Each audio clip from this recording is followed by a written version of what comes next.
తద్వారా ఏ రకంగా అయినా సరే పార్టీని బలహీనం చేయాలి, ప్రతిపక్షం అనేది లేకుండా చేయాలని చూస్తున్నారు. అది అసాధ్యం. అందులో వైఎస్ఆర్సీపీ లాంటి పార్టీని, జగన్మోహన్ రెడ్డి గారి లాంటి నాయకుడు, అంత పట్టుదల కలిగిన పటిమ ఉన్న నాయకుడిని వాళ్ళు ఏం చేయలేరు. దానివల్ల ఏమవుతుందంటే పార్టీ మరింత బలపడుతుంది. థ్యాంక్స్ టు చంద్రబాబు నాయుడు గారు. ఎస్, 2 నెలలు అందరం పోవచ్చు. వాళ్ళు ఎవరి మీద అందరి మీద కేసులు ఉన్నాయి, ఎప్పుడైనా పోవచ్చు. అంతకుమించి చేసుకోగలిగేది ఏం లేదు. కానీ తనకు రాజకీయంగా ఇంకా పూర్తిగా ఉనికి లేకుండా చేయాలని ప్రజలు ఇప్పటికే ఏడాది తిరగక ఉంది. ఇది కూడా ఏ చరిత్రలో ఏ పార్టీకి ఇంత బలంగా ఫలితాలు తెచ్చుకొని విజయం సాధించిన ఆ కూటమి లేదా ఆ పార్టీకి ఇంత త్వరగా అయితే జనం ఆల్రెడీ దానికి పాడగట్టాలని డిసైడ్ చేసుకున్నారు. ఈ పాలనకు అనేది 1 ఇయర్ తర్వాతనే బయటకు రావడం అనేది బహుశా ఏ చరిత్రలో ఉండదు. ఇక్కడ జరుగుతుంది. దీని ఫలితాలు రాను రాను భయంకరంగా ఉంటాయి. ఇప్పటికైనా రియలైజ్ అయ్యి సిస్టమ్స్ గాడిలో తెచ్చుకోకపోతే తర్వాత దాన్ని మళ్లీ గాడిలోకి తీసుకురావడం అసాధ్యమైన విషయం ఆయన గుర్తించాలని ఆశిస్తున్నాం. గుర్తించకపోతే ఆయన కర్మ. వచ్చే కాలంలో ఎట్లుంటాయి ఫలితాలంటే ఇంకా భయంకరంగా ఉంటాయి. ఈ విషయం కూడా ఆల్రెడీ చెప్తూనే ఉన్నాం. ఎప్పటికైనా రియలైజేషన్ వస్తుందని రావాలని ఆ దేవుణ్ణి కోరుకుంటున్నాం. Thank you sir. ముఖ్యంగా రాష్ట్రంలో మొత్తం రెడ్ బుక్ రాజ్యాంగం నడుస్తుంది, ప్రజాస్వామ్యంలో ఆ రాజ్యాంగం లేదని చెప్పి అందరూ అంటున్నారు. అదే క్రమంలో ఎన్ని జరుగుతున్నాయి అనుకోవచ్చా? నేను అదే అంటున్నా కదా, ప్రకటించినారు. అది కూడా ఏదో పాలన లేకొచ్చి నాకు చేయడం కదా. మళ్లీ చెప్తున్నా, వైఎస్ఆర్సీపీ హయాంలో మీరు ఏ కేసులు అన్నా చూడండి, మా హయాంలో, జగన్మోహన్ రెడ్డి గారి హయాంలో ఖచ్చితంగా ఇంక్లూడింగ్ చంద్రబాబు నాయుడు గారిని అరెస్ట్ చేసిన. ఇట్లా చేయాలంటే ఆయన వచ్చిన 3 నెలలకు వేసిండొచ్చు చంద్రబాబు నాయుడు గారిని, జగన్మోహన్ రెడ్డి గారు అనుకోండి. ఎందుకంటే కేసులు ఉన్నాయి. అయితే ఇన్వెస్టిగేషన్ జరగాలి, ఆధారాలు దొరకాలి, ఉండాలి. ఆధారాలు ఉన్నాయి. మేం కాదు, సెంట్రల్ గవర్నమెంట్ పెట్టిన కేసులు ఉన్నాయి. ఇన్కమ్ ట్యాక్స్ డిపార్ట్మెంట్, జీఎస్టీ వాళ్ళు పెట్టిన కేసులు ఉన్నాయి. అలాగే మిగిలిన అచ్చెన్నాయుడు మీద పెట్టిన, అంగోడు మీద పెట్టిన ఉంది రికార్డులో. వాళ్ళ సంతకాలు, వాళ్ళవో ఆ స్కామ్ జరిగిందంటే దాంట్లో ఇన్వాల్వ్మెంట్ ఉండడము ఉన్నాయి. ఇట్లా అయితే అసలు ఏమీ ఉండదు. ఏ కేసుకు సంబంధించిన ఆరోపణలు ఉండవు, తయారవుతుంది. లేదా 10 ఏళ్ల క్రితం ఏదో ఉంటుంది. ఆ 10 ఏళ్ల క్రితం ఎవడో ఎక్కడో ఏదో అన్నాడని తెచ్చి పోసాని కృష్ణమూర్తి లాంటి వాళ్ళతో అది కూడా పెట్టారు సినిమా ఆర్టిస్ట్ మీద. ఈ పని ఎవరు మేము చేయలేమా? రేపొస్తే అధికారం లెక్కొస్తే. ఇప్పుడు అదేదో ఒక నటి ఆమె కేసు పోలీస్ ఇన్వెస్టిగేషన్ అయిపోయి ఆ కేసు ఉండగానే ఆమె కంప్లైంట్ తీసుకొని ఇంకొక కేసు బుక్ చేసి ఆల్రెడీ ఒక ఐపీఎస్ అతను రిటైర్డ్ అతను ఇదే అయిపోయాడు. ఇప్పుడు డీజీ స్థాయి అధికారి జైల్లో ఉన్నాడు. నిన్న బెయిల్ వచ్చింది ఆయన.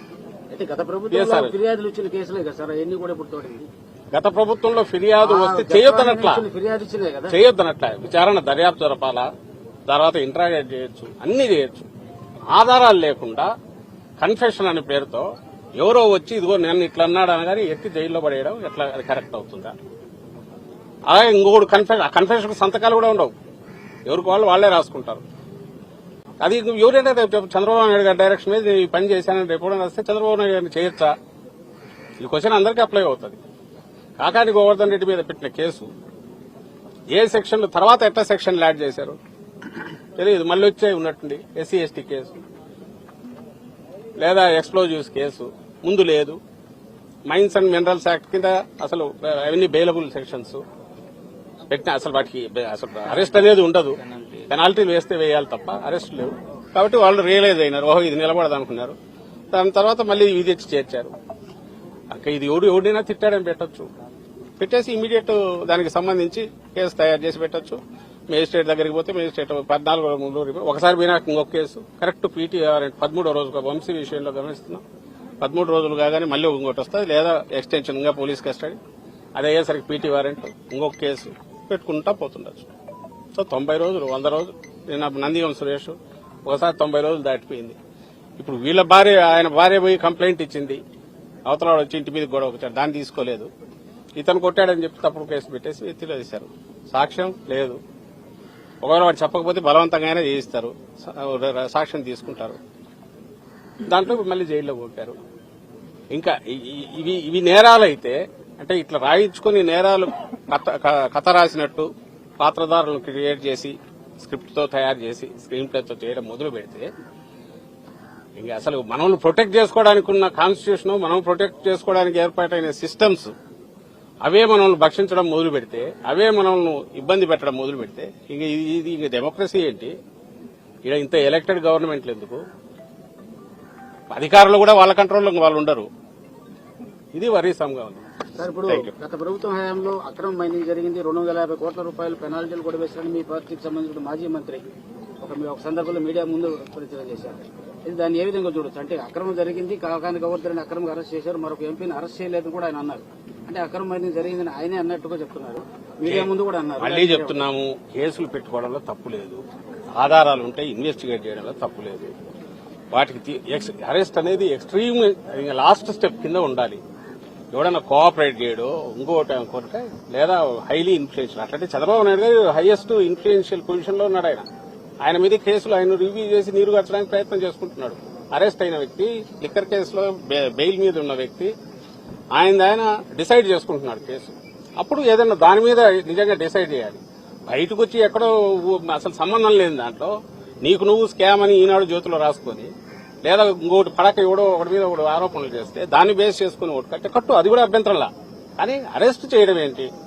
అరెస్ట్ కాకుండా నువ్వు ఎంక్వైరీ చేయలేవా? చేయలేని పరిస్థితి ఉందా? అందరికి, మీకు మాకు అందరికీ తెలుసు. ఎంక్వైరీ చేయొచ్చు, 41 నోటీస్ ఇచ్చి పిలుచుకోవచ్చు, కూర్చోబెట్టి మాట్లాడుకోవచ్చు, అండ్ సాక్షులు ఎవరంటే వాళ్ళతో పిలిపి ఇవన్నీ చేయొచ్చు కదా. ఇంట్రాగేషన్ చేసుకోవచ్చు, ఇన్వెస్టిగేషన్ చేసుకోవచ్చు. ఇది ఎక్స్ట్రీమ్ స్టెప్ ఏది ఉందో దీన్ని చేయడానికి క్వశ్చన్ చేస్తున్నాం. ఆ ఎక్స్ట్రీమ్ స్టెప్ కు వెళ్లడానికి ముందు తతంగం నడిపేది ఫార్స్, అది కనపడుతుంది కళ్ళ ముందు, దాన్ని క్వశ్చన్ చేస్తున్నాం. సోషల్ మీడియా కేసులన్నీ అలాంటివే. ఎవరో ఏదో చెప్పారు, వాడెక్కడో ఏదో అన్నారని చెప్పి దాని మీద డైరెక్షన్ ఇచ్చి వరుస పెట్టి అందరినీ తీసుకొని వస్తున్నారు. ఇంకా వరుస పెట్టి 10 ఏళ్ల క్రితం దగ్గర నుంచి పోస్టులని తీస్తున్నారు. ఎవడు దాన్ని సోషల్ మీడియాలో అబ్యూజ్ చేయడము, అసహ్యంగా రాయడం